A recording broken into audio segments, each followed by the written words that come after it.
তো hello guys, তোমার সব কেমন আছো? আশা করি ভালো আছো। তো আবার একটা মিনি ব্লগ নিয়ে চলে আসলাম। তো দেখো, আজকে আমি একটা আইফোন কিনতে গেছিলাম না, আইফোন 17। তো এখন আইফোন 17টা দেখছি, এখন কম্পিউটার কোনো ঘাটাঘাটি করছে বন্ধুটা। তো আমি আইফোনটা দেখছি।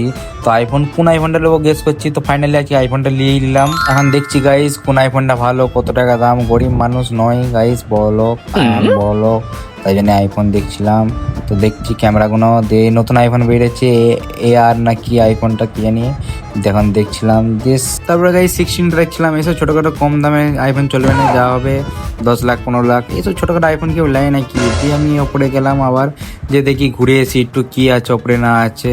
তখন যাচ্ছি না গাইজ, অনেক ভাবার পর আইফোনটা নিয়ে নিলাম। তখন ক্রেডিট কার্ডে ঢুকাচ্ছি। তো গাইজ আমার নয়, মানে একটা বন্ধুর আইফোন নিলাম। আর এই বন্ধুটা আইফোন নিল, নতুন যে 17টা বেরোলো ওইটা নিল। আমি সব ছোটোখাটো ফোন নিই না, আমি জ্বালি লাখ খানিক টাকার ফোন, এইসব ছোটোখাটো ফোন নিই না। তো দেখতেই পাচ্ছ হেভি সুন্দর কালার, এই কালারটা তো ওয়াও ওয়াও লাগছে। তো লাইক সাবস্ক্রাইব শেয়ার করো, আর চলো বাই বাই, নেক্সট ভিডিওতে দেখা যাচ্ছে, বাই বাই।